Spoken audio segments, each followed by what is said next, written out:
ndagutabara naragukunze kandi naragupfiriye ndabasa nanjye ndagutabara wereka ibikomeye utarabona. Reka dushimire Imana cyane ko yabanye natwe. Reka tuyishimire urukundo rwayo rwinshi itugirira ndetse n'uburyo itwitaho. Iyo turebye ibintu Imana idukorera, uburinzi bwayo kuri twe, ni ukuri ndababwira ko ibyo bintu bitangaza cyane.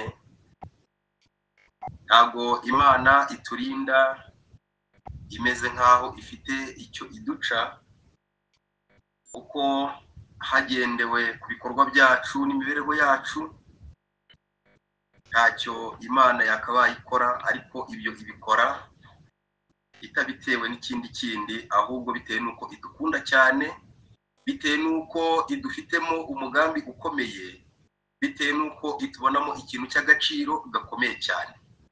Pawulo yigeze avuga ngo iradukiza itabitewe n'imirimo yacu myiza dukora, ahubwo nyine kuko mu mugambi wayo w'inama y'agakiza Imana yagambiriye gukiza inyoko muntu.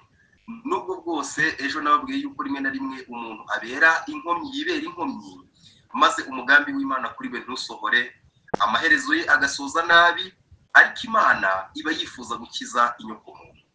Muribuka amagambo Yesu Kristo yanditse mu butumwa bwiza bwa Yohana igice cya 3:16 yaravuze ngo kuko Imana yakunze abari mu isi cyane byatumye itanga umwana wayo w'ikinege, kugira ngo umwizera wese atarimbuka ahubwo ahabwe ubugingo buhoraho. Nawe tekereza iryo jambo rivuga ngo gutanga umwana wayo w'ikinege. Ndagira mbabwire yuko igihe Enoki ngo yahindukaga byuzuye mu buryo bwuzuye, nyuma y'imyaka 65, Enoki ngo yarasobanukiwe urukundo rw'Imana binyuze mu gikorwa cyo kumva icyo Imana yakoze itanga umwana wayo w'ikinege.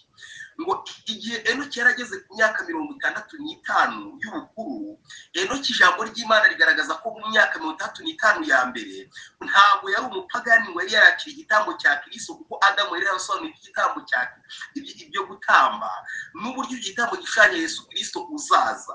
Ariko ngo iki ngo yigishwa icyo gitambo yarakizeye kandi arahinduka umukiranutsi, intungane. Ariko igihe yaramaze gusobanukirwa neza, igihe yaramaze kubyara umwana we bita Metusera ku mwaka 35, ngo yaramwitegereje, maze ngo uwo mwana bita Metusera Enoki yaramukundaga cyane, areba ngo urukundo mukunda. Enoki yumva ngo nta kintu gishobora kumutandukanya na Metusera, yumva nta kintu gishobora kubaho cyatuma atanga Metusera. Amaze gutekereza kuri urwo rukundo mukunda, ibitekerezo bye birahindukira ngo noneho yibaza ku rukundo Imana yakunze umuntu. Aribaza ati mbese byagenze gute kugira ngo Imana ifate umwana umwe wayo w'ikinege ikamutanga ku bwacu. Maze Enoki ngo urwo rukundo ruragenda ruramurenga. Enoki ngatekereza kuri urwo rukundo. Muri iki gitabo banditse amagambo akomeye cyane. Igihe Enoki ngo yatekereza kuri urwo rukundo ngo rwaragiye ruramutwara. Ayo magambo wenda kubwiyerekanya areke, ariko muzana muri iki gitabo reka nyavuge nsa nk'uya prayizinze. Baravuze ngo urwo rukundo rwamubereye impamvu y'amasengesho ye yakumanywa na nijoro, maze ngo rumutwara ingamira. Guhera icyo gihe Enoki atangira kugendana n'Imana ubudatezuka. Ndababwiye yuko ikintu cyitwa urukundo, gusobanukirwa urukundo kuri ku nshuro ya mbere, nicyo kintu gituma ducika ku minyururu ya Satani, nicyo kintu gituma duhindura icyerekezo, nicyo kintu gituma tuva mu cyerekezo kimwe twari turimo cya Satani maze tukajya mu cyerekezo cy'Imana, aribyo bita guhindukira cyangwa se kwihana. Ariko kandi kugomeza gusobanukirwa urwo rukundo rwa Kristo nibyo bidukurura imbaraga yabyo, ikatubashisha gucika ku kibi cyose, kunesha icyaha mu mibereho yacu, tukagendana n'Imana imibereho yacu yose isigaye nk'uko Enoki yagendanye n'Imana.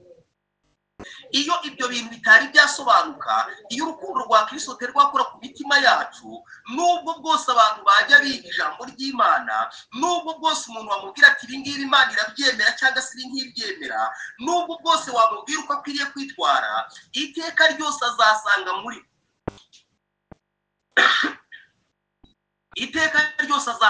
we nta mbaraga yifitemo. Ariko reka mbabwire ikintu cyitwa urukundo, ntabwo wenda uyu mwanya ariwo dufite igihe kirekire kugira ngo tuzige ikintu cyitwa urukundo, nubwo twarurebyeho gakeya, ariko ndagira mbabwire yuko urukundo rufite imbaraga iteye ubwoba.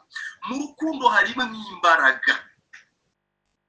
Reka mbabwire ijambo ry'Imana avuga ngo mu rukundo ntihabamo ubwoba, urukundo rutunganirwe rwose.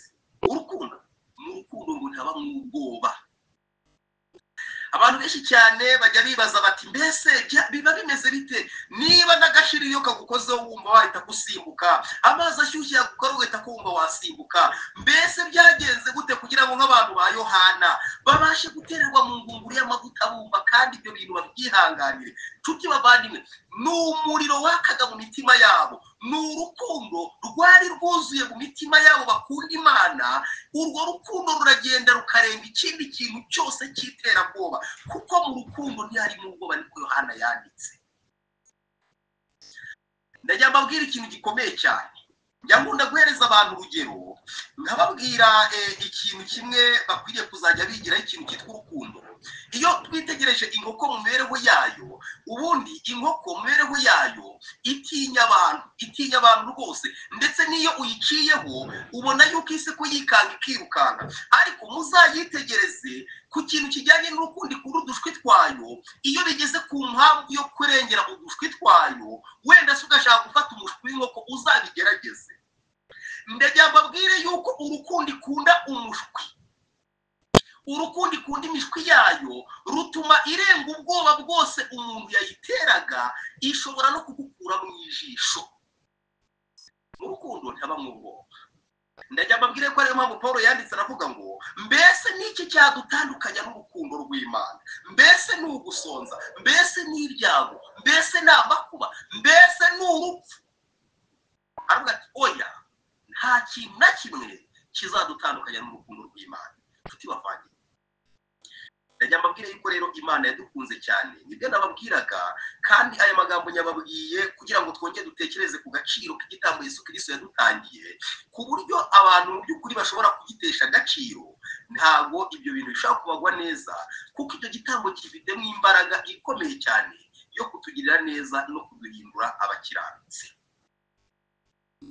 Rero bavandimwe, inshuti zanjye, ndabinginga cyane kugira ngo tujye dukoresha amahirwe neza Imana yaduhaye, kugira ngo ibyo bintu ku iherezo bizatubere amendezi yo kuzabona ubugingo buhoraho. Umunsi w'ejo twari turimo turebana icyigisho, kandi icyigisho twarebanye n'icyigisho gikomeye. Twabonye ububyutse bw'umwimerere nk'isezerano Imana yatanze, isezerano ry'ububyutse bw'umwimerere, aho twarebye isomo Yesaya 58 ahavuga ngo byukura bagirane kuko umucyo wawuje kandi ubwiza bw'Uwiteka bukaba bukurasiye. Tubona uburyo ngo amahanga azadusanga, azagana umucyo wacu tumaze kubyukana kurabagirana. Ayo iryo somo twarisomye ibintu byinshi cyane. Twabonye yuko Imana yadusezeraniye ko izaduha ububyutse bw'umwimerere butigeze bubaho, uhereye no kuva mu gihe cy'intumwa. Ngaho namwe mutekereza ari amagambo ari mu gitabo cy'inama ikomeye twasomye ngo mbere yuko isi icirwa urubanza ruheruka, ni ku namba ikomeye paje 32, ni ku iparagrafi iheruka. Mbere yuko isi icirwa urubanza ruheruka, mu bwoko bw'Imana hazaba ububyutse bw'umwimerere bwo kubaha Imana kutigeze kubaho, uhereye mu gihe cy'intumwa. Ushobora kwibaza ubu bubyutse buzaba buriho ngo burenze n'ubwabaho mu gihe cy'intumwa. Mbese muribuka mu gihe cy'intumwa ububyutse bwari buriho? Mbese muribuka ko igihe cy'intumwa aryo toro ryagejwe n'itoro rya Efeso, ifarashi y'umweru? Iryo toro rya Efeso nimusoma amagambo Yesu Kristo yarivuzeho, muzabona yuko Yesu Kristo nta mugayo n'umwe yigeze ahereza itoro rya Efeso. Ndifuza ko tugera aho ngaho. Mbere yuko twinjira mu cyigisho, nashaka ko tubanza kongera kwibukirana icyigisho twize ejo, kugira duhite twinjira ku cyigisho cy'uyu munsi. Igihe cyaho cya kabiri nzandiko Yesu Kristo yandikiye amatorero 7. Reka turebe ku itorero rya Efeso turebe uburyo ryari rimeze ryagerejwe n'ifarashi y'umweru, maze bidutere kwibaza ububyutse Imana ishaka guhereza abantu bayo ubwoko bwayo muri iyi minsi, ngo ububyutse butigeze bunaboneka no mu gihe cy'itorero ry'intumwa rya Efeso. Itorero ritigeze rihabwa umugayo, ariko reka mbabwire imbaraga y'Imana iratangaje. Njya nibaza ukuntu itorero rya Laodikiya ryahawe imigayo gusa, itorero ritigeze rigira ikintu na kimwe rishimwa. Njya nibaza ukuntu muri iryo torero kubera imbaraga y'Imana, Imana yiteguye kubonamo abantu bafite ububyutse butigeze bubaho uhereye no mu gihe cy'itorero rya Efeso, itorero ryagajijwe n'ifarashi y'umweru. Narababwiye tugitangira ngo dukwiriye kugira twebwe Imana icyizere, kuko Imana yaravuze ngo unesha nzamuha kwicarana nanjye ku ntebe yanjye y'ubwami, nk'uko nanjye naneshe nkicara na Data ku ntebe ye. Urwandiko rwandikira Abefeso, wandikira marayika w'itorero ryo mu Efeso uti, yashwe kabiri mu murongo wa mbere, ufashe inyenyeri mu kuboko kw'iburyo akagenda hagati y'ibitereko by'amatabaza 7 by'izahabu, aravuga aya magambo ati, nzi imirimo yawe yose n'umuhati wawe no kwihangana kwawe, kandi nzi yuko utabasha kwihanganira abanyangeso mbi, nuko wagenzuye abiyita intumwa kandi atari zo, ukabona ko ari abanyabinyoma. Uzi kwihangana kandi warenganirijwe izina ryanjye ntiwacogora. Ariko rero mfite icyo nkugaya, nuko waretse urukundo rwawe rwa mbere. Nuko ibuka aho wavuye ukagwa, wihana ukora imirimo nk'iya mbere, kuko nutihana nzaza aho uri, nkureho igitereko kitabaza cyawe ahacyo. Ariko rero mfite icyo ngushimira, nuko wanga imirimo y'Abanikorayite, iyo nanjye nanga. Ufite ugutwi niyumve ibyo Umwuka abwira amatorero. Iri torero ubona yuko ikintu ryagawe ni ikintu kimwe gusa, ngo nuko igihe cyageze urukundo byakundanaga hagati abizera bakundanaga hagati yabo, ndetse n'urukundo bakundaga Imana rukagenda rusa n'urucogora. Ariko ibindi bintu byose itorero ryarashimwe, kandi ngo ryagerejwe n'ifarashi y'umweru. Ariko reka mbabwire, ushobora kwibaza ukuntu Imana ibona yuko ububyutse bugomba kuboneka muri twebwe n'isezerano, ngo butigeze bubaho uhereye no mu gihe cy'intumwa, ububyutse bw'umwimerere. Ndifuza kubasomera amagambo umuja w'Imana yanditse igihe dutekereza ku by'ububyutse Imana yifuza kuduha, kugira ngo hatagira n'umuntu wenda wishuka mu mutima we agatekereza yuko ibyo bintu Imana yavuze bitazasohora. Niba bitazasohora ku muntu umwe cyangwa undi, icyo ngicyo kizaterwa nuko yibereye indangare.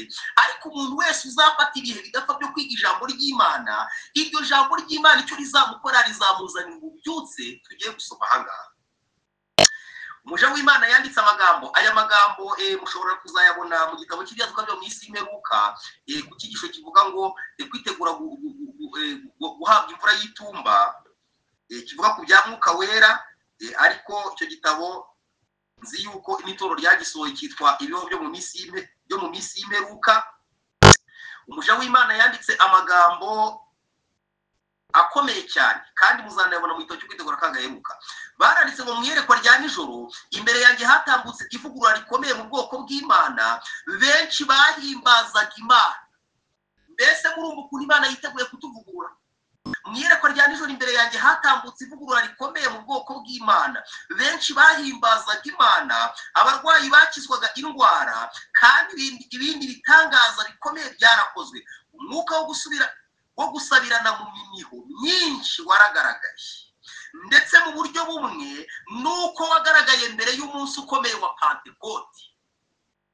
Tuti bavandimwe, umutima wo gusabira abandi, burya n'igihe dusenga turi gushyira ibyifuzo by'abantu imbere y'Imana, uwo mutima nawo ntabwo uri muri twebwe.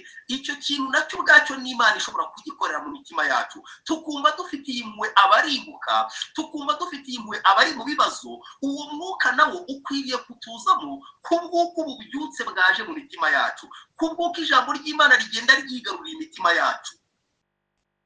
Abantu amagana ndetse n'ibihumbi bagaragaye basura imiryango, maze bakababungurira ijambo ry'Imana. Imitima yemejwe n'imbaraga za Mwuka Wera, kandi umwuka wo guhinduka nyakuri waragaragaye. Mbese murumva ibyo reka umuja w'Imana yabonye ibintu bigomba kutuba mu gihe cyacu? Birakomeye cyane. kwabwirijwe abantu ahantu hose inzugi zabaga zikinguwe, isi yasaga n'imurikiwe n'imbaraga mvajuru ihindura abantu nyakuri b'Imana kandi bicisha bugufi bahawe imigisha. Numvise amajwi yo gushima Imana no kuyihimbaza, kandi byari bimeze nk'iby'ivugurura ryabayeho mu mwaka w'840.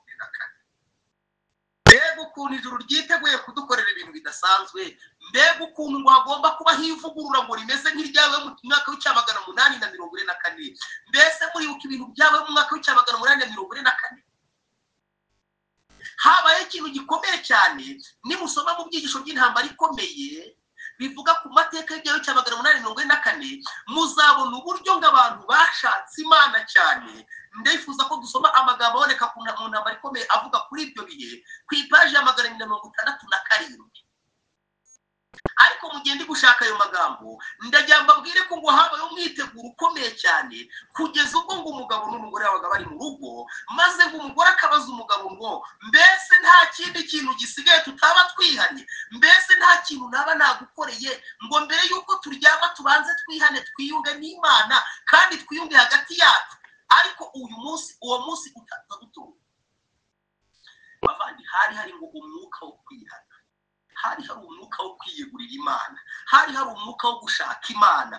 Ariko ndagira mbabwire ijambo ry'Imana riravuze ngo uwo mwuka umuja w'Imana yabonye ugaragara muri twebwe mu gihe cyacu, uwo mwuka wo kwiyegurira Imana no kwihana burundu. Yabonye yuko ngo ivugurura ryatambutse mu maso ye rimeze nk'iryabaye icyo gihe. Niyo mpamvu abwira ngo hagomba kongera kubaho ububyutse bw'umwimerere bwo kubaha Imana, bwo kwiyegurira Imana. Kandi igihe ni iki ngiki banditse mu gitabo cy'intambara ikomeye ku ipaji ya 307. Ni icyisho kivuga ngo ikanguka rikomeye mu by'idini. Bavuga ku bintu byabayeho muri icyo gihe, bavuze amagambo akomeye ku ipaje 307 muri icyo gitabo cy'intambara ikomeye. Ni ku paragrafi ya 2. Baravuze ngo impande zose humvikanaga ubuhamya bukora ku mitima, humvikanaga ubutumwa buburira abanyabyaha, bubwira ab'isi ndetse n'abagize itorero guhunga umujinya wenda gutera. Nk'uko Yohana umubatiza wabaye integuza ya Kristo yagenje, ababwiriza bageraga intorezo ku bishyitsi by'ibiti, maze bakingingira abantu bose kwera imbuto zikwiriye abihanye. Mbese ikintu cyitwa kwera imbuto zikwiriye abihanye ni ikintu gikomeye cyane, kandi imbuto zikwiriye abihanye, kimwe muri izo mbuto, uretse no kuba hari imirimo myiza wenda abantu bashobora gukora nyine igomba kugaragara inyuma, ariko burya imbuto zikwiriye abihanye nimusoma igitabo cy'intambara ikomeye kuvuga ngo ububyutse bwo muri icyo gihe bagaragaje yuko harimo ikintu cyitwa kwatura ibyaha. Hagomba kuboneka ikintu cyitwa kwatura ibyaha igihe mwuka w'Imana yemeza imitima y'abantu. Kimwe mu kimenyetso cy'uko koko abantu bihanye by'ukuri, kimwe mu kimenyetso kigaragaza yuko koko impamvu zo kwihana kw'abantu ari uko abantu bumvise urukundo rw'Imana bakaba bahindukiye bataryarya. Imbuto zikwiriye abihanye zigomba kuboneka, bagomba kwera imbuto zo kwihana, zo kwiyegurira Imana no kwatura ibyaha byabo, kandi ibyo bigaherekezwa no guhinduka kw'inyuma kw'imico. Ibyo ngibyo tuzabibona ejo mu cyigisho cy'ejo, tuzakibona icyigisho cy'ejo. Ibyo bintu tuzabibonamo neza, uburyo ububyutse nyakuri bugomba kugira ibintu bikurikira bitandukanye n'ububyutse bw'ikiganano. Beza imbuto zikwiriye abihanye, imiburo yabo ikomeye yari ihabanye cyane n'imvugo yo guhumuriza abantu ko hari amahoro n'umutuzo yumvikaniraga ku buhimbi bw'ababwiriza ba rubanda, kandi ahubwo ubutumwa bwabwirizwaga hose bwakoraga abantu ku mitima. Ubuhamya bworoheje kandi butaziguye bw'ibyanditswe bwageraga mu bantu binyuze mu mbaraga ya Mwuka Muziranenge. Bwari bufite kwemeza abantu ku buryo bake cyane gusa aribo binangiraga. Abigisha b'ikirenga mu by'iyobokamana bakuwe mu mutekano udafite ishingiro bari barimo, babonye gusubira inyuma kwabo, ugusaya mu by'isi no kutizera, ubwibone no kwikanyiza byabo. Benshi bahereye ko bashaka Uwiteka bafite kwihana no kwicisha bugufi mu mitima. Imitima yabo yari imaze igihe kirekire iziritswe ku by'isi, noneho bayerekeje mu ijuru. Amen. Icyaduha ububyutse bw'ubwawe cya 840 bukaboneka mu mitima yacu. Icyaduha natwe imitima yacu imaze igihe kirekire izirikiye ku bintu by'isi ikerekezwa ku by'ijuru. Iki ni icyifuzo buri muntu wese akwiriye kugira mu mutima we. Bagumye kuvuga amagambo y'ibintu byabaye icyo gihe, baravuga ngo bayerekeje ku by'ijuru, maze hano baravuga reka dusome amagambo twari tugeze. Baherekeje ku by'ijuru, imitima yabo yari imaze igihe kirekire iziritswe ku by'isi, noneho baherekeje ku by'ijuru. Mwuka w'Imana yabajeho maze kubw'imitima imenetse kandi yigaruriwe n'Imana, bafatanyiriza hamwe gutera hejuru bagira bati mwubahe Imana muyihimbaze, kuko igihe cyo gucira abantu urubanza gisohoye. Ndifuza ko dusoma paragrafe ya nyuma tugasoza aya magambo.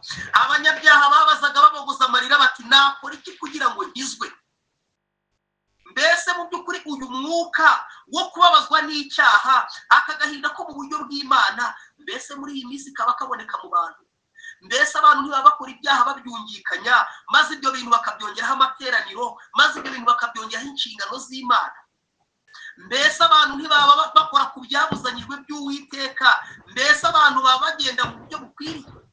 Mbese kuko abantu nigeze kuvuga ikintu cyitwa isabato? Mbese abantu baba bazira isabato? Mbese abantu baba bibuka yuko kugarura kimwe mu icumi ari itegeko ry'Uwiteka? Mbese ibyo bintu byose byashinganywe by'Uwiteka?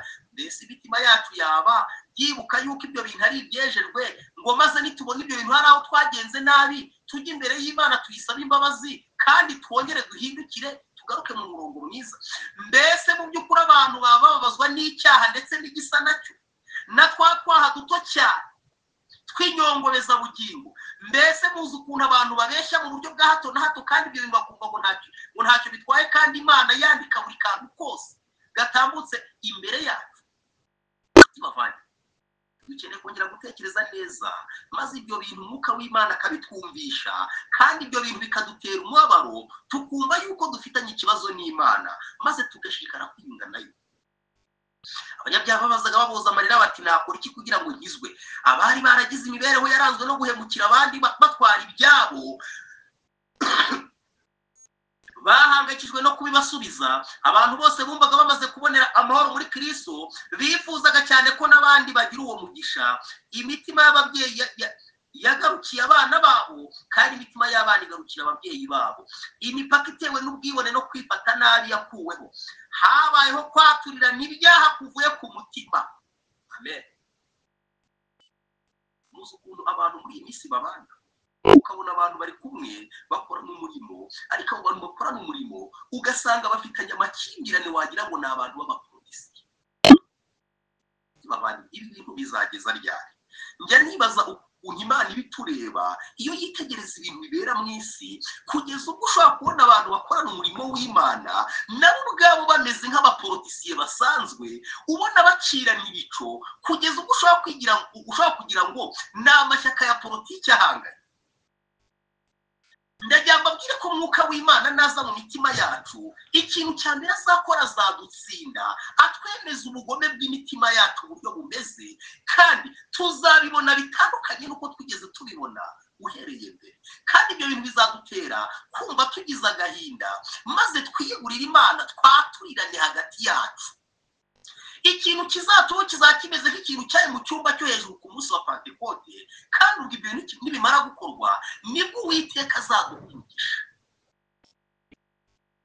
Habaho kwaturirana ibyaha kuvuye ku mutima, kandi abagize umuryango bose bagakora ibishoboka byose ngo bafashe abaturanyi babo n'inshuti kwakira agakiza. Kenshi humvikanaga amajwi y'amasengesho avuye ku mitima, ahantu hose habonaga abantu bafite agahinda binginga Imana. Abantu benshi bararaga amajoro basenga kugira ngo bamenye neza rwose ko ibyaha byabo byababariwe, cyangwa se basabira ko abo mu miryango yabo n'abaturanyi babo bihana. Amen. Narigiraga ngo mbumvishe ipica y'ububyutse umuja w'Imana yabonye ngo bugomba kugaragara mu gihe cyacu.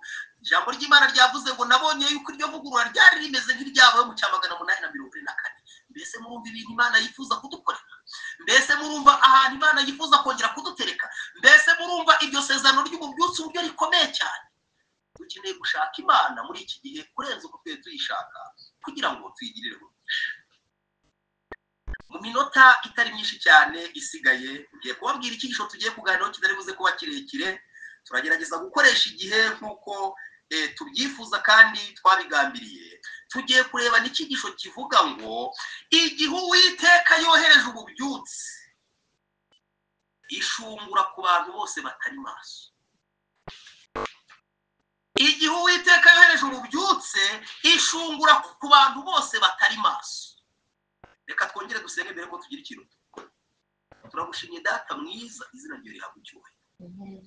Muri mwanya twongeye kuza imbere yawe, turakwinginze ngo imitima yacu uye guca bugufi, ugororerwe kwakira ijambo ryawe, turinde ko hagira umuntu n'umuhomberwa, ahubwo ijambo ryawe rigiye kuwumburwa, tugiye kumvira ku murongo uri kuvugiraho, kandi tukugirire umugisha. Ubane nanjye ugiye kugira icyo mvuga, ubane n'abagiye kumva, twese dukoreshwe nawe, mu izina rya Yesu Kristo umwami wacu tubisabye, amen.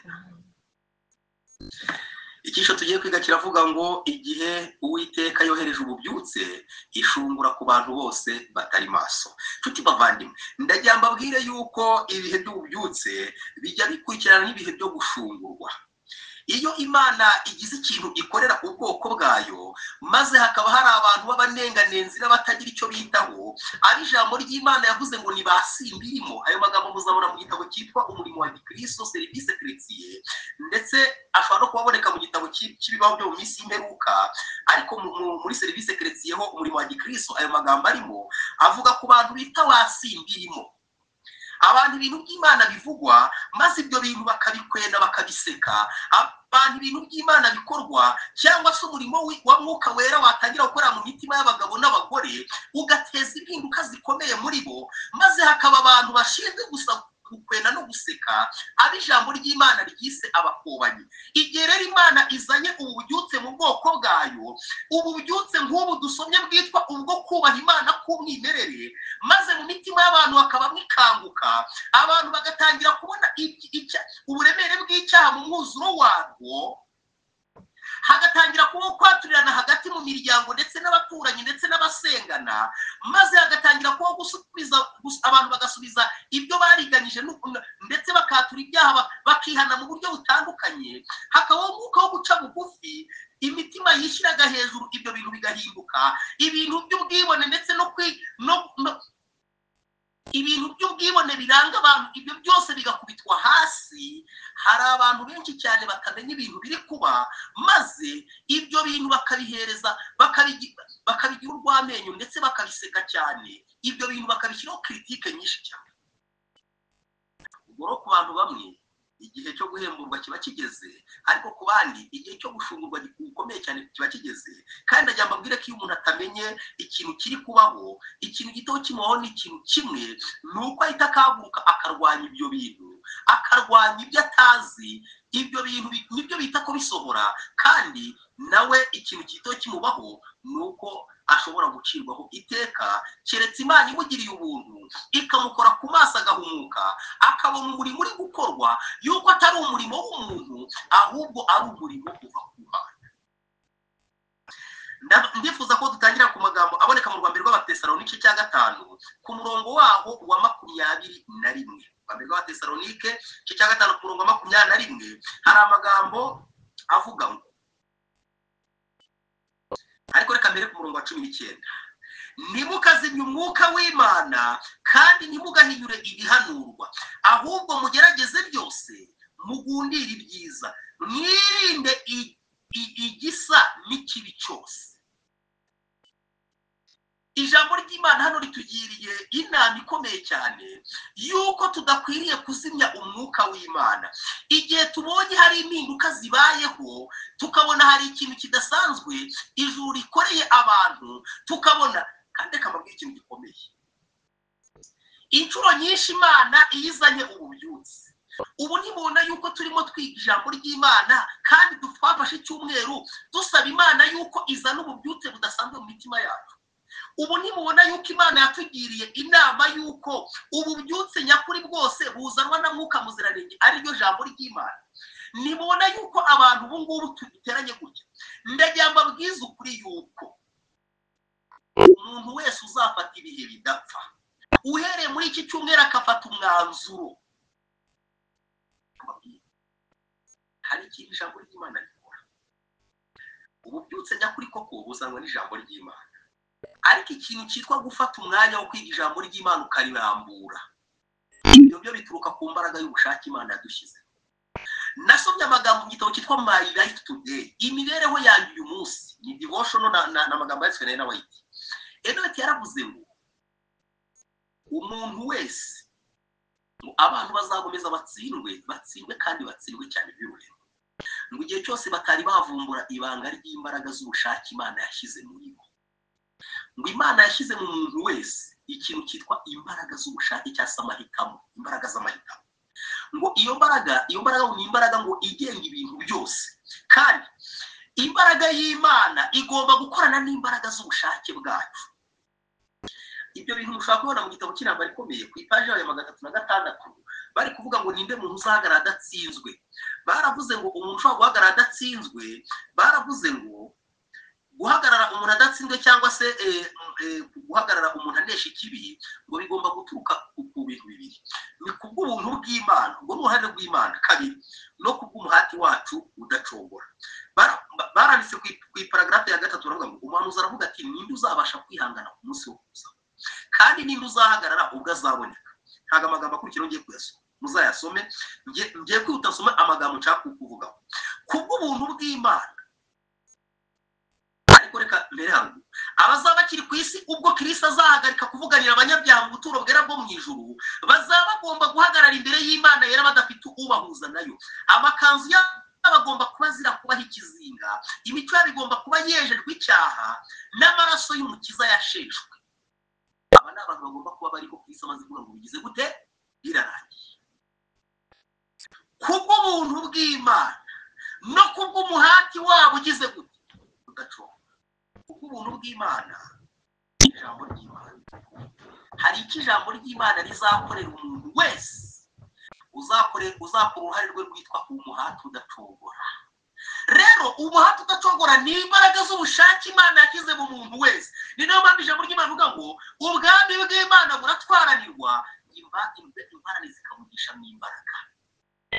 Imbaraga zibugishamo ntabwo ari imbaraga zabwo, ahubwo ni imbaraga za Mwuka Wera, imbaraga z'ijambo. Izo mbaraga z'ijambo nizo zikora umurimo ukomeye wo guhindura no kunesha ibyatuneshaga. Ariko hagomba kuba ikintu cyitwa ngo buratwaranirwa. Uwo ni umuhate, ni uruhare rw'umuntu. Hano baravuze ngo kubw'ubuntu bw'Imana, iki Imana igomba gukora binyuze mu ijambo ryayo. Iri jambo ryo ryifitemo imbaraga zo kumenagura mu buryo twabyumva, mu buryo tutabyumva, twabyumva tutabyumva. Icyo dusabwa gusa n'uruhare gusa, umuhati udacogora, imbaraga z'ubushake. Ubuntu bw'Imana no kubw'umuhati wacu udacogora bagomba kuba banesha mu ntambara barwana n'ikibi. Rero ijambo ry'Imana rigaragaza yuko umuhati wacu ni ikintu gikomeye cyane. Umuhati wacu ni ikintu gikomeye cyane, kandi niyo mpamvu nyine nari mubabwira yuko ngubu Imana iba yiteguye kudukorera ibintu bikomeye cyane. Ariko kandi ijambo ry'Imana nyine amagambo twari turi gusoma, twasomye amagambo avuga ngo igihe rero tubonye mu by'ukuri hari ikintu Imana ikoze, ngubu nababwiraga ngo ibihe turimo ndetse n'abantu bazafata ibihe bidapfa byo kwiga ijambo ry'Imana. Uko byagenda kose nicyo nababwiraga, hari ikintu Imana izakora mu mitima yabo batangaye. Imana yiteguye kudukorera ibintu bikomeye ubwo guhereza umwanya.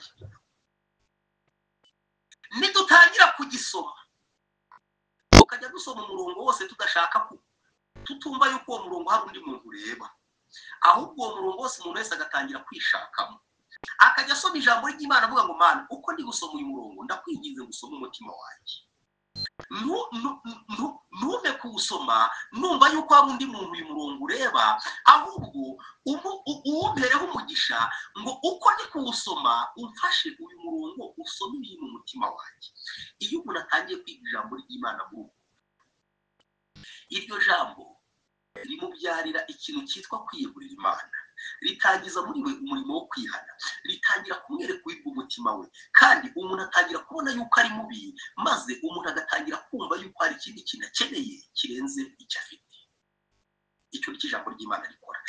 Rero ijambo ry'Imana ritangira umurimo muri wo wo kumukangura, kandi rikamubyutsa ndetse rimuhishurira igitambo cy'ikaruvari nk'uko nibabwiye, agatangira kumva urukundo rw'Imana mu mwuzuro warwo, maze urwo rukundo rukadohora umutima we, rukawutera guhindukirira Imana mu buryo bwuzuye.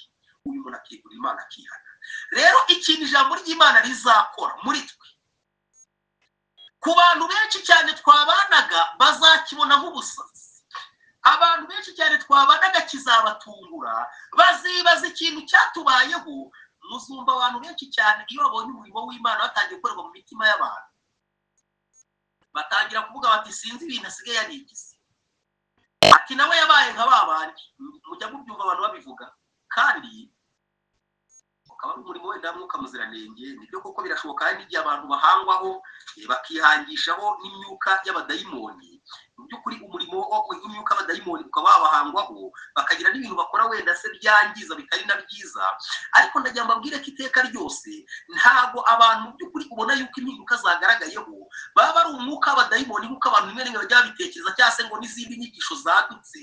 Ahubwo hari igihe aba ari umwuka wera uri gukora kabaka ku mitima yabo, hari umurimo udasanzwe wikanguka watangiye mu mitima yabo bitewe n'uko bahaye umwanya iki gitabo.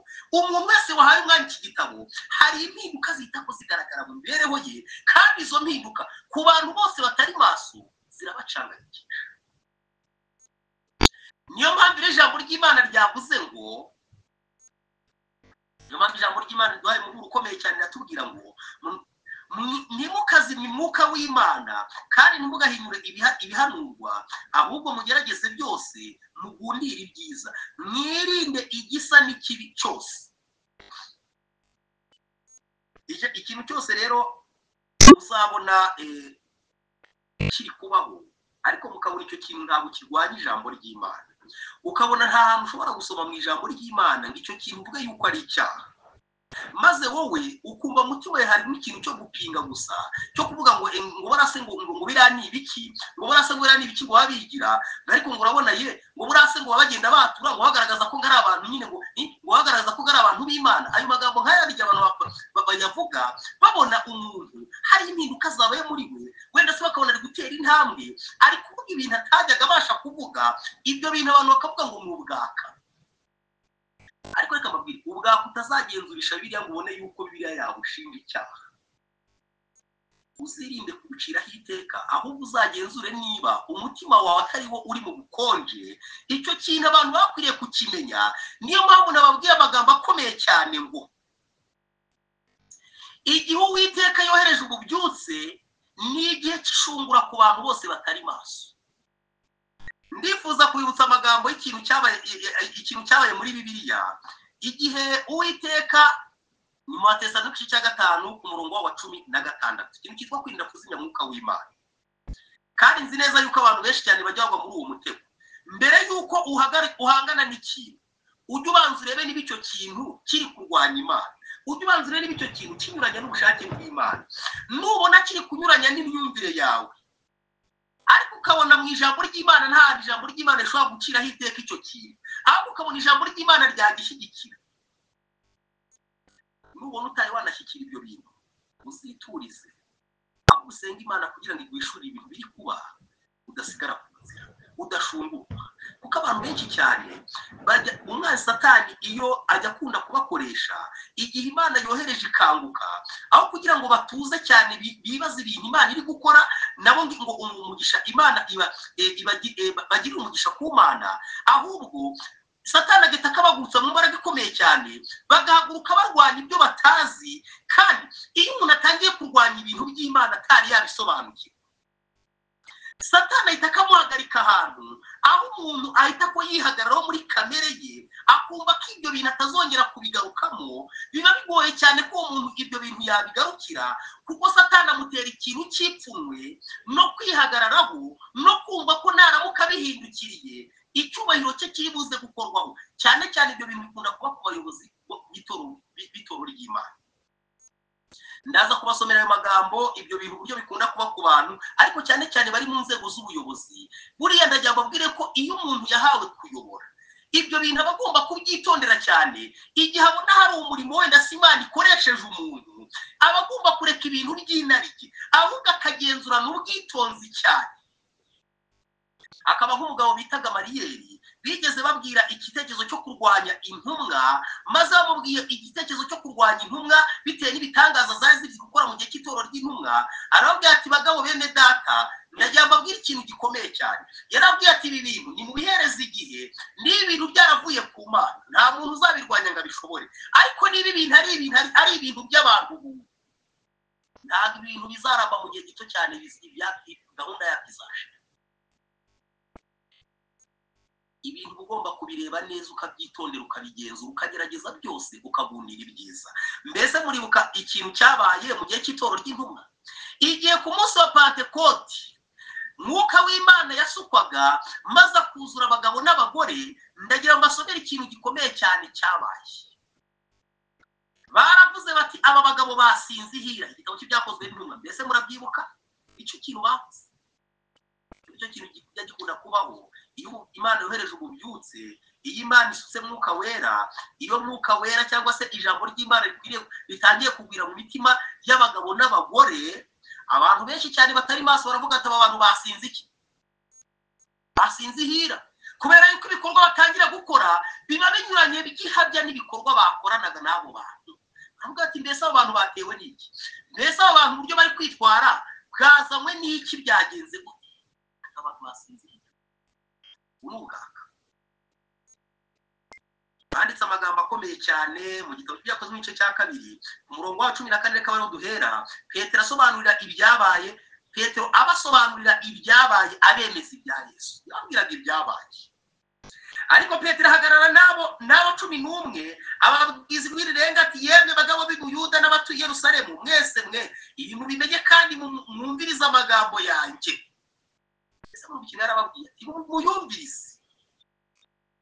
Aba ntibasinze nk'uko mwibwira, kuko ari isaha ya 3 y'umunsi, ahubwo ibyo mureba ibi byavuzwe n'umuhanuzi Yoweli ngo Imana iravuze iti uko niko bizaba mu minsi y'imperuka, nzasuka ku mwuka wanjye ku bantu bose, kandi abahungu n'abakobwa banyu bazahanura, n'abasore banyu bazerekwa, n'abakambwe babarimo bazarota, ndetse n'abagaragu banjye n'abaja banjye muri iyo minsi nzabasukira ku mwuka wanjye bazahanura.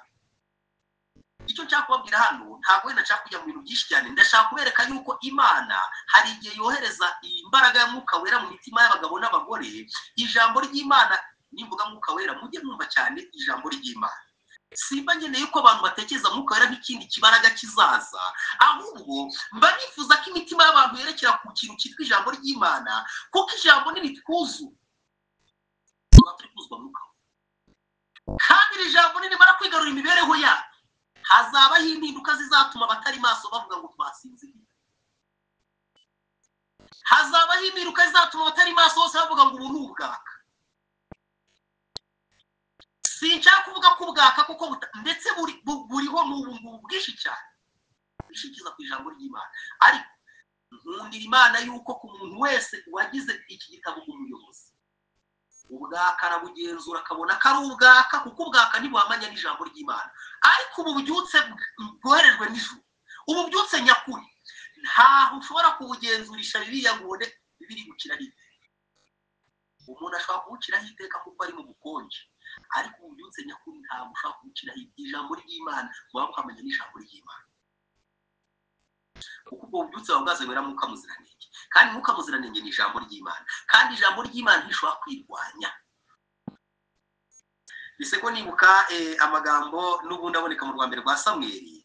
Mbese muribuka ibyo umuntu w'Imana bita Hana?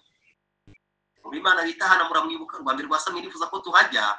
Uyu muntu w'Imana nawe Imana mu by'ukuri yazanye ububyutse mu mutima we, kubw'icyifuzo yari afite gikomeye cyane cyo kubona umwana w'umuhungu, maze Imana iremereza icyo cyifuzo mu mutima we cyane, irakiremereza cyane kugeza ubwo ibyo bintu byamuteye kujya arara aniha, kujya afata ibihe birebire ari gusenga. Ariko abantu babonaga icyo cyifuzo kiremera mu mutima we, batekereje ko uwo muntu nawe yasinze.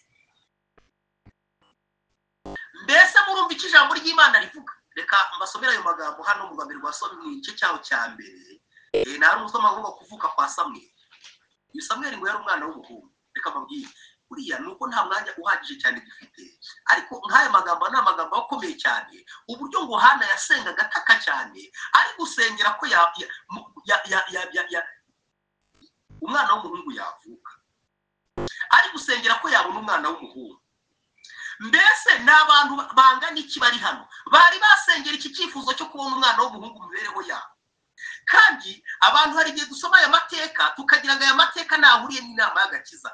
Mu gitabo cy'ugana Yesu baranditse ngo tugomba kwiga ijambo ry'Imana, ariko kuri buri murongo wose tugashakamo inama y'agakiza, tukareba aho uhuriye n'imitima yacu, tukareba aho uwo murongo uhuriye n'imibereho y'umuntu. Nta murongo n'umwe wo muri Bibiliya udafite aho uhuriye n'ikibazo cy'imitima yacu. Buriya niyo mpamvu amateka y'Abisiraheli mukunda kumva bavuga ngo Egiputa, kuva muri Egiputa, urugendo rwo kuva muri Egiputa rujya Kanani. Abisiraheli bakoze ngo ni urugendo rwo kuva mu byaha, muri Egiputa y'ibyaha tujya muri Kanani yo mu ijuru, mu butayu hakagerageza muri iyi si y'ibyaha duhura nabyo. Uko ni ukuri rwose kudasubirwaho. Rero buriya mu mateka harimo inama y'agakiza, harimo ubuhanuzi. Impamvu nidutindana n'Imana cyane, Imana izatangira kudusobanurira kugeza ubwo tuzadusoma Bibiliya, igihe turi gusoma amateka tubone mu inama y'agakiza. Nk'ubu aya magambo ari hano agaragaza uburyo ngo Hana yagize icyifuzo gikomeye cyane cyo kubona umwana w'umuhungu.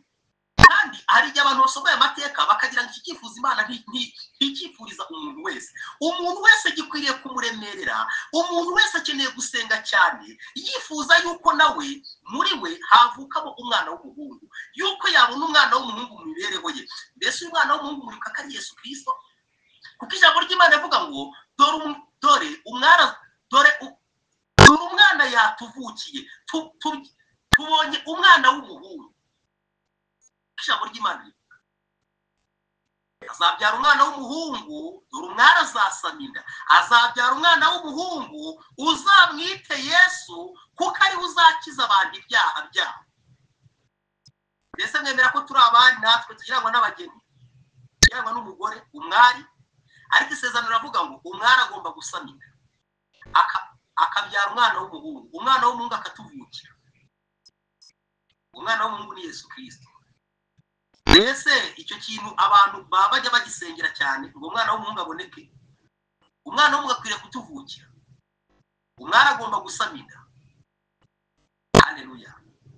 Ayo magambo ntabwo nayatindamo cyane igihe cyagiye, ariko ni amagambo turamutse tuyafatiye umwanya twabona uburyo yagutse cyane. Ariko reka nisomere kuri iki cyifuzo, ariko mucyumvire muri icyo cyerekezo. Igihe Hana ari gusenga ngo abone umwana w'umuhungu, iri sengesho ni iryanjye nawe. Iri sengesho umuntu wese akwiriye kurisenga kugira ngo uyu mwana w'umuhungu avukire mu rugo yacu. Nuko bamaze kurya no kunywa, Hana haguruka aho bari ishiro, kandi Eli umutambyi yari yicaye ku ntebe ye ku gicaniro cy'umuryango w'urusengero rw'Uwiteka. Ariko Hana yasenganaga Uwiteka agahinda, arira cyane, ahiga umuhigo aravuga ati, Nyagasani Nyiringabo, nureba umubabaro w'umuja wawe ukanyibuka, ntunyibagirwe ukampa umwana w'umuhungu. Mbega ukuntu iki kintu cyo kubona umwana w'umuhungu mu mibereho yacu dukeneye kugisengera cyane. Mbega ukuntu gikwiriye kudutera agahinda. Mbega ukuntu uyu mwana ataravukira mu mibereho yacu, Yesu Kristo, tudakwiriye gusinzira cyangwa tugoheke. Mbese murabona ipica ijambo ry'Imana rigaragaza uburyo iki kintu gikwiriye kuduhangayisha, kandi tukumva ko ari ikintu dukeneye. Ikintu cyitwa guhinduka, ikintu cyitwa kuvuka ubwa kabiri, ikintu cyitwa kwiyegurira Imana. Ntabwo dukwiriye kukidebekera cyane, ahubwo dukwiriye kumva yuko ari ikintu dukwiriye cy'agaciro mu mibereho yacu, kuvuka bundi gushya. Nzamutura Uwiteka we iminsi yose yo kubaho kwe, kandi icyuma cyogosha ntikizamugera ku mutwe. Ni ibintu birebire cyane, ariko reka tunyihute. Nuko akomeza gusenga atyo imbere y'Uwiteka. Eli yitegereza umunwa we, hano urashaka cyane. Kandi muri uwo mwanya Hana yasabiraga mu mutima we, iminwa ye ikanyeganyega, ariko ijwi rye ntirihinguke. Nicyo cyatumye Eli yibwira ko yasinze. Nuko Eli aramubaza ati, uzageza he isindwe ryawe? Mbese waretse vino yawe? imana yari yohereje ububyutse mu mutima wa Hana, kandi Hana yari afite mu mutima we icyifuzo gikomeye cyane, yari afite ikintu arimo asengera kimuraje inshinga, ariko ikintu gikomeye cyane igihe ijuru ryakoraga uwo murimo, Eli ngo yaramwitegereje aravuga ngo uzageza hehe isindwe ryawe. N'uyu munsi iyi Imana ifite ikintu gikomeye cyane iri gukora mu mitima y'abantu, maze mu mitima yabo hakavukamo imbaraga yo kuyishakana umutima wabo wose no kwiyegurira batizigamye. Abantu benshi cyane ibyo bintu iyo batabimenye baravuga bataba abantu basinziye. Dukwiriye kujya twitonda cyane ku magambo tuvuga, n'igihe duhagurukira ikintu icyo ari cyo cyose tukaza tukagenzura niba ari umurimo w'Imana cyangwa niba ari umurimo wa Satani. Igihe tubonye kuko yuko ari umurimo wa Satani udahujwe n'iri jambo ngo ni ko Uwiteka avuga, dukwiriye kuko kubirwanya, ariko kandi nabwo tukanabirwanya n'umutima w'urukundo, kuko mwene abo bantu nabo n'ubundi nubwo baba bari mu buyobe, iyo tubarwanyije mu buryo bubi hari igihe tubazimiza burundu. Nyamara iyo tubakosoye mu buryo bwiza, abo bantu bashobora kuva mu binyoma byabo, ariko ku iherezo bakazongera bakaba abantu b'Imana. Dukwiriye kugira umutima w'urukundo kandi urangwa no guhinduka.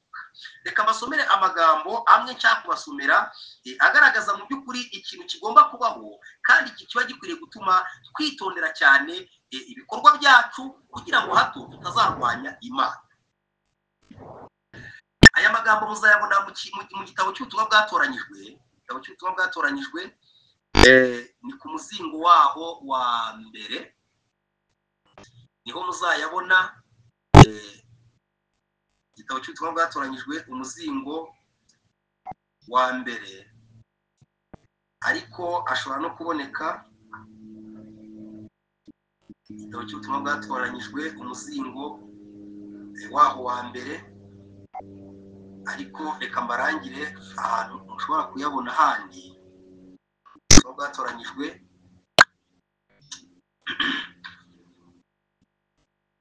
mushobora kuyabona no muri aboneka no muri manuscript release, ni volume ya 21. Manuscript release muzi ko ni inyandiko zasonzeranyijwe zanditswe n'intoki za Ellen White, harimo imizingo 21 ku ipaji ya 47 na paji ya 48, ariko no tuba bwatoranyijwe harimo umuzingo wa mbere.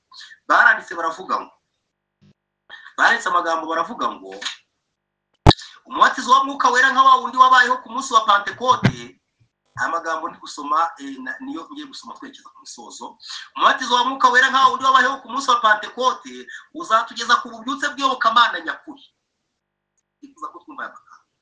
Umubatizo wa Mwuka Wera nka wa wundi wabayeho ku munsi wa Pentecote uzatugeza ku bubyutse bw'iyobokamana nyakuri. Yandi magambo Imana nabwiye ngo iri jambo ry'Imana itwerereza umwanya guhera iki cyumweru kugeza igihe Yesu azazira, rizazana ububyutse muri twe bw'iyobokamana nyakuri. Niko ijambo ry'Imana rivuze. Ijambo ry'Imana ryatugiriye inama yuko mbere yuko tubyuka tugomba gufata ibihe bidapfa byo kwegerana n'Imana mu ijambo ryayo. Ku manywa tukirirwa dutekereza kuri iryo jambo, kandi ku mugoroba mbere ko turyama tukiga iryo jambo. Umugoroba baduhaye inama ko tutagomba kwiga imirongo myinshi cyane, ariko tugomba kurara twize ijambo ry'Imana. Ibyo bintu tutangira kubikora gutyo, tugatangira gufata ijambo ry'Imana, Bibiliya, umwuka w'ubuhanuzi, duhuza twiga buri murongo, kandi uko dusoma ijambo ry'Imana dusaba Imana ngo isome imitima yacu. Baravuze ngo ibyo bintu bizatugeza ku bubyutse bw'iyobokamana nyakuri, kandi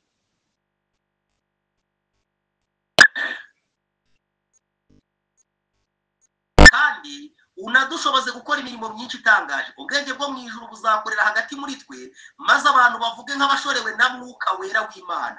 Nyamara Umwami Imana ikoreye mu bantu nk'uko yagenje ku munsi wa Pentecote no mu minsi yakurikiyeho nibuka umutwe w'ikisho wavugaga ngo igihe Imana yohereje iki ububyutse. Hano baravuga ngo nyamara umwami Imana ikoreye mu bantu nk'uko yagenje ku munsi wa Pentekote no mu minsi yakurikiyeho, benshi mu bavuga ko bizera ukuri bamenya bike cyane ku bijyanye n'umurimo wa Mwuka Wera, ku buryo basakuza cyane bati mwirinde ubwaka, bavugira ku bujujwe Mwuka Wera bati aba bantu basinze ihira.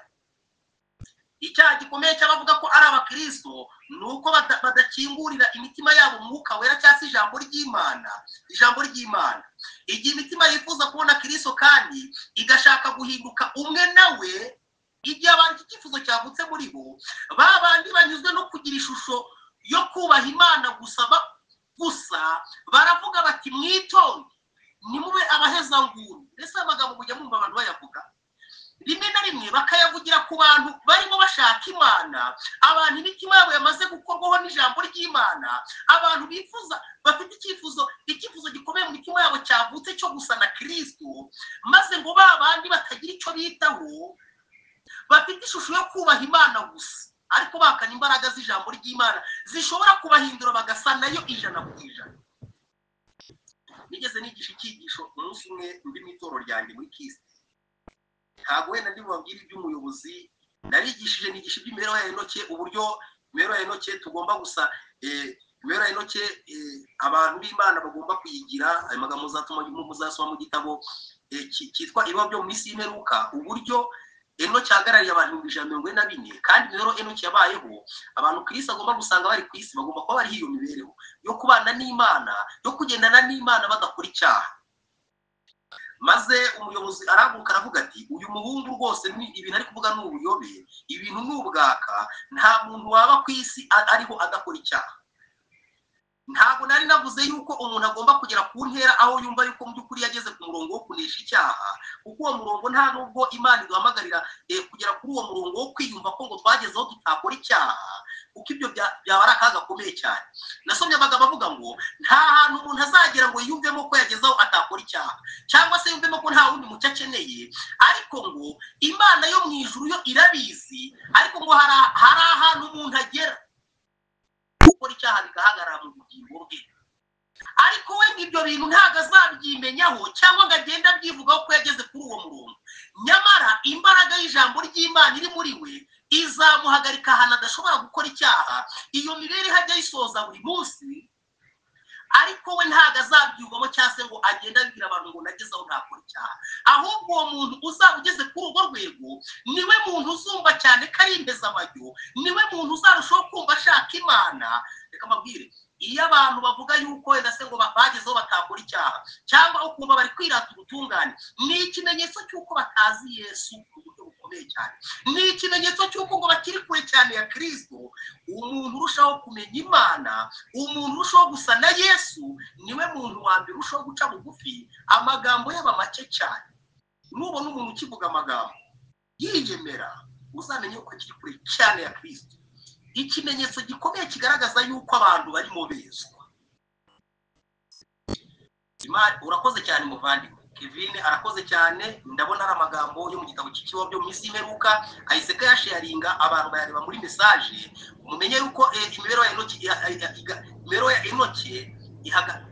Enoke ahagarariye abantu bazaba ariho nyiri Kristo agaruza mu ijambo rye nabi, kandi abo ngabo tugomba kwitegura ko tugomba kuba muri ubuntu bw'Imana.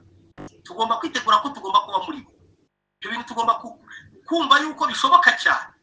Rero iyo umuntu ijambo ry'Imana riri kumuhindura, ibintu by'ibikabyo no kwiyemera birashira muri we, icyo nicyo kintu Imana igomba kubanza kumukorera. Ariko kandi abantu bagomba kugira aho gukora icyaha bidashoboka, nubwo batazabyimenyaho, nubwo batazabyirata, nubwo ndetse ngo bazabaciye bugufi cyane kurenza n'abantu batangira urugendo rwa Kristo.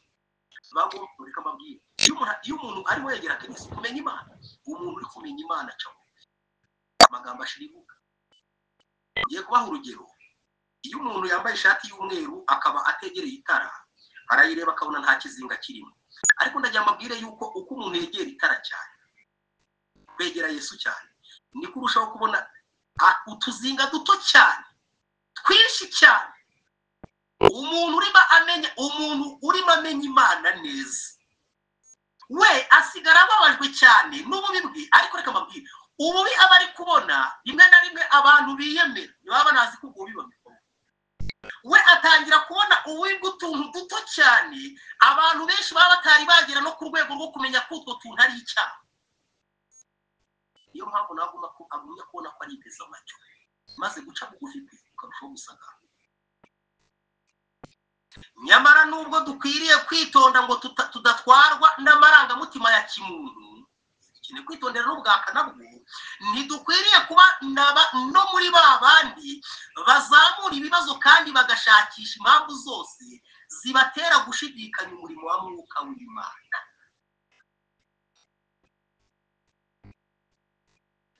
Reka nsome aya magambo, ibintu byabereye mu kigo cy'ishuri Bato Creek.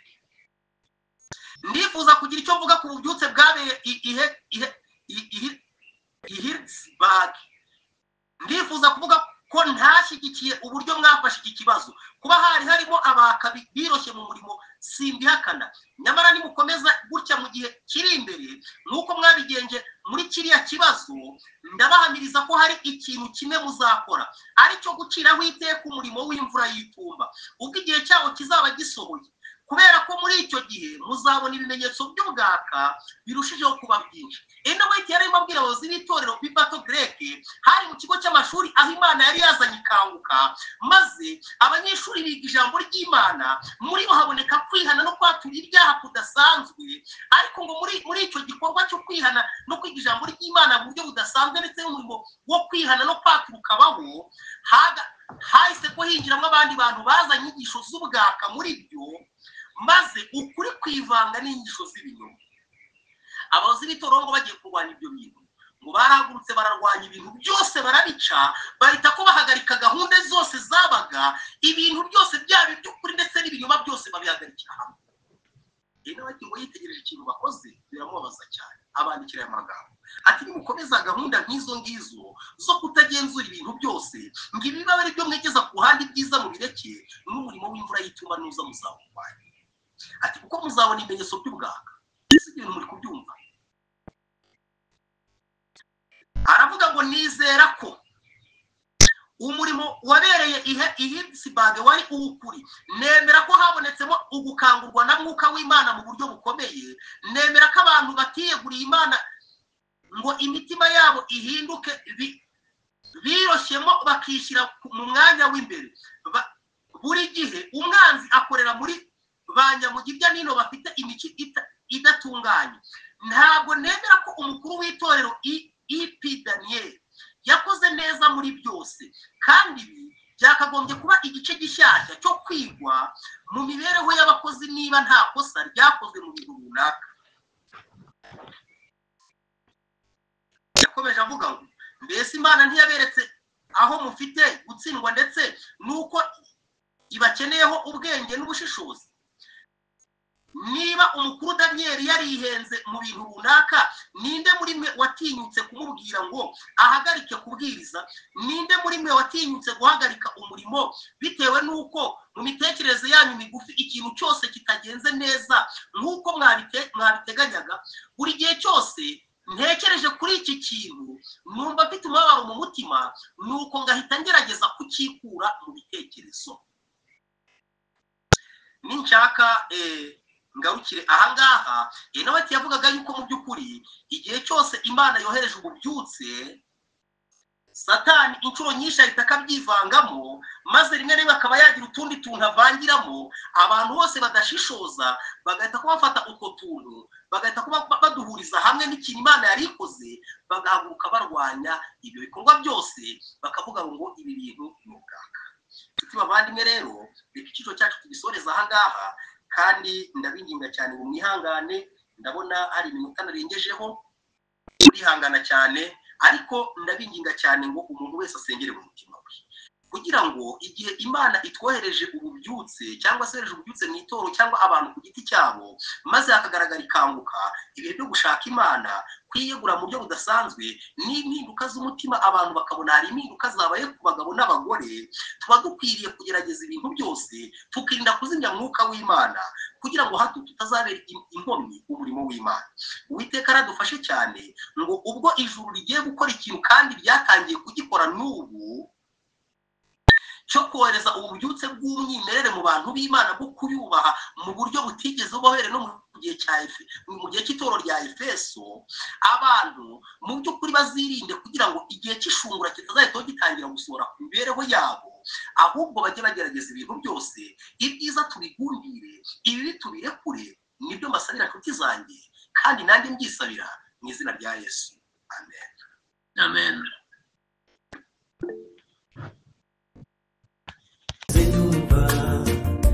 Ijwi ryawe ndarimenya, izina ryawe witwa Uwiteka Imana, Mana, Mana ya Aburahamu, Isaka na Yakobo. N'uyu mwaka wo gukiza ubwoko